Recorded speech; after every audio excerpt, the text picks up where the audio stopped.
Euphoria season 3, episode 3. This may have been the craziest episode yet. Nate gets dog walked.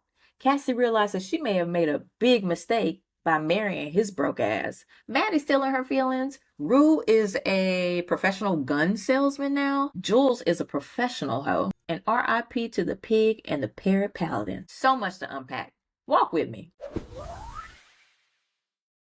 So the episode opens with Jules. We haven't seen a whole lot of Jules this season, but this really shines a light on what Jules has been doing up to this point and how she became a sugar baby. So basically, this girl was in art school, living out her dreams, had her cute little roommate until she got put on to the sugar baby game, and then everything changed. She started out with, a couple of clients and made a big bag for basically doing nothing and getting her rent paid. So she was like, okay, hell, I'm all in. And she meets this plastic surgeon named Ellis. Now, he is creepy.com. This is the guy from True Blood. I was trying to remember where I saw his face from, but he's a plastic surgeon. He is married. He does have a family.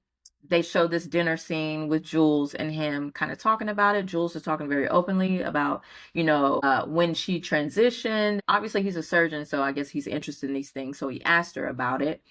And she also asked him, how does your wife feel about you having sex with trainees? Which I thought was like, okay, Jules, just like clock it, put it out there.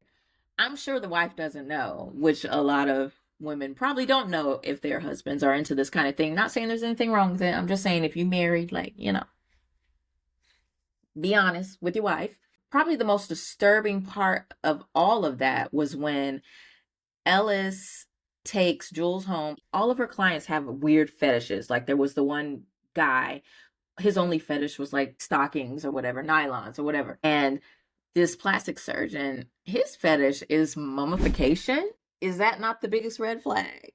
To me, it gave full Dexter. Now, this man slices women open for a living, and he literally says that, and that freaks me out. Jules, you in trouble, girl. Rue is rising up the ranks under Alamo. She's graduated, I guess, from being like the strip club house mother to a gun runner or a gun salesman. Now they're pushing out all these guns. I'm sure it's illegal.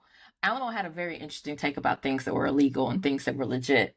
That I thought was interesting. Basically, he was saying people was doing shit back in the day that technically wasn't legal, but it wasn't illegal either until the government and the powers to be put their hands on it and was like, hey, stamp it as being illegal. We're going to take it over and we're going to make money from it. And then that's going to become legal. Girl, I don't even know if I said that right because I just confused myself. Now, you remember last episode, Lori called Alamo a pig during their little phone argument.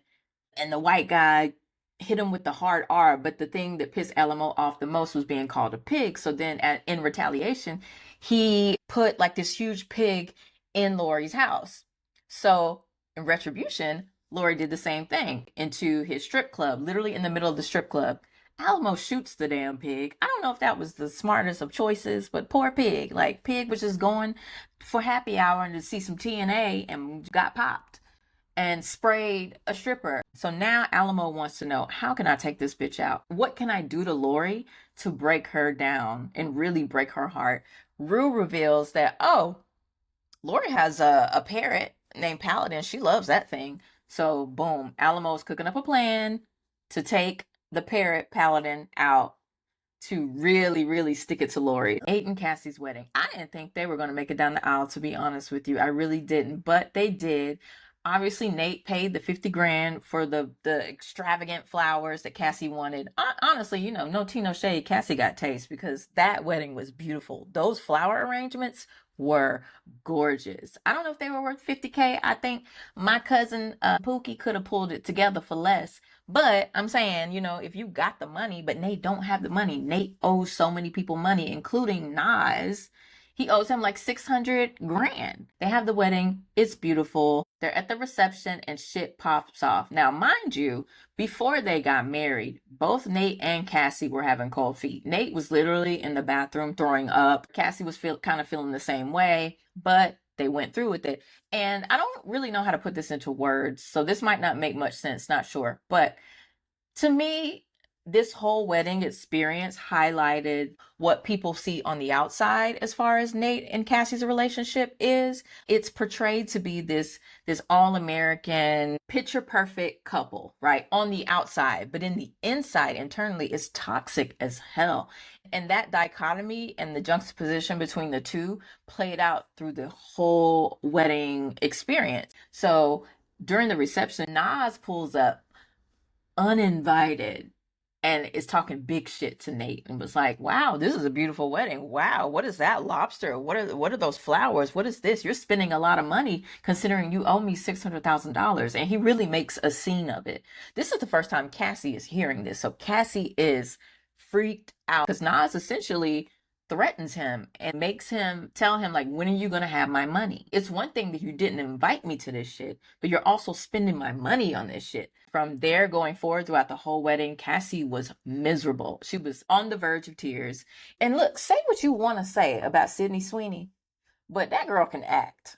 She nailed this entire episode. The expressions in her face, the fear that she had while also trying to mask it and being like, "Oh, this is the best day of my life," while literally it really gave. Do y'all remember Get Out, that scene? It's been gifted a million times where the black woman is smiling, but she's like, "No, no, no, no, no, no, no, no, no, no." She has that creepy look on her face where she's terrified in the inside, but she's trying to put on this mask. That's exactly what Cassie was giving. They did this cringy ass couples dance. Everything about the wedding and the reception was cringe. It was like the only one cringing. It's like I wanted to look away, but it was like a train wreck. I needed to see how it ended. Maddie was watching this and you can tell she was pissed. I think this hurt her a bit more than she anticipated. After the wedding, they go back to their house and Nate's like, "I'm gonna pick you up as my bride, I'm gonna take you in the house, etc., etc." And when they walked in the house, I was like, "Oh, somebody is waiting at the door." Nas was waiting at the door, had his homies jump Nate and dog walked the shit out of Nate. And also, not only that, they also pushed Cassie down. She starts bleeding. She's crying profusely and bitching about how this is the worst day of her life and her wedding was this and that, while Nate is getting thrown up and down the stairs like a rag doll. And then Cassie was like, "What's even happening right now?" And I think we all were asking, like, what the fuck is happening? So Nate gets the shit beat out of him. And then he cuts off Nate's pinky toe. It was so graphic. Nate has really bitten off more than he can chew with this business. He has no idea what he's doing. He's robbing Peter to pay Paul. He's got all these people's money wrapped up in this shit. It's not looking good for Nate. I wouldn't be surprised if Nate ends up in somebody's trunk and out in the desert. So at the wedding reception, Jules accompanies Rue there. She's her plus one, and she runs into Cal, Nate's dad, played by the late Eric Dane. That whole thing was cringy too, because back in season 1, Cal was sleeping with Jules while she was underage. And he filmed it. He did some really creepy shit. He got in trouble for being a pedophile, and he was talking about how he's on this sex registry list and all this stuff. So that conversation, I guess maybe it was a conversation they needed to have to like clear the air or maybe close the chapter, but it was so cringy. It's the whole Fez thing. I did not mention this, the whole Fez thing. Rue calling, or actually Fez calling her. We don't hear Fez's voice, but Rue has the phone up to her ear and she's talking to him and bro, like blessed one and all this stuff. It was really sentimental. I did think it was kind of weird though. I feel like perhaps they could have left a mention of Fez in this season back whenever Rue was saying like, "Oh, well, he's doing like 30 years. He's going to be doing 30 years in prison." I feel like maybe they should have left it there, but I'm assuming they wanted to actually give him like a send off. Do you think this will be the only conversation she has with Fez? I don't know. I kind of feel like they should leave it where it is. Rue leaves the wedding early because she has a job thing. Alamo calls her, says he needs her to do a drop. So her and Bishop go do a drop at Lori's house, which is like so suspicious. Like, why? And then they called Lori ahead of time and was like, "We want to do business with you. We're going to do a drop at your house." And her team was like, "Doesn't it seem a little weird? You guys are literally beefing and sending pigs to each other's houses and you guys are at odds. Like, that feels weird."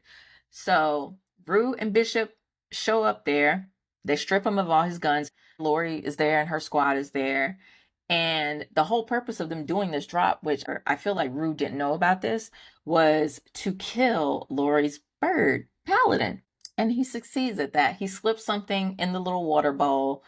And later on that night, Paladin does die. And we all know Lori is going to freak out about this because that is her baby. At this point, it's going to be war between Lori and Alamo. But there was this weird moment while they were all in the house together, and it has some significance to this big Western song, The Ballad of Paladin. And Bishop picks up on this whenever Lori tells Bishop the name of her Perry, which was an interesting discourse there because Bishop does this little speech about the Westerns, and it was about cowboys and Indians and the savages and the civilized people. And then there was this very weird dramatic scene where Bishop pretends like he's the cowboy and he takes out a stash of cash. He like throws it. I guess it's supposed to symbolize him like shooting something, like he shot it in the air, and then everyone watched it. It was like this slow-mo, like this slow pan of the camera. It was weird. We've seen Bishop be just this very quiet character who is somewhat like the muscle for Alamo. He's like his right-hand man. He doesn't say much. He only says what he needs to say. He's very cool, calm, and collected. So this whole scene with Paladin and the whole Western talk was very interesting to see from him. And I think maybe we might be on the cusp of seeing some wild ass behavior from Bishop. But he definitely killed that bird. Kill my mama bird. Kill my mama bird. Not my mama bird. And last but not least, Rue, leaving Lori's house, gets pulled over by the DEA. Like, oh my God. I was like, damn, this is it. This is what's going to teach her the lesson that life has been trying to teach her for 3 seasons. She gets questioned about being in Mexico. She lies about being there. Of course, they have photographic evidence of her being in Mexico. You know they're going to make her a rat. They're going to try to give her a deal. This is going to put her in a very dangerous position. I don't know if you guys saw the teaser for the next episode, but Alamo does say to Rue, you smell like a rat. He says something about her being a rat. You feel like a rat or something. So this might be the end of Rue too. Maybe she's gotten herself in too deep. Maybe that's her Destiny Child. But, ooh, Destiny's Child. But anyway, those are my thoughts on the latest Euphoria episode, child. Let me know what you thought.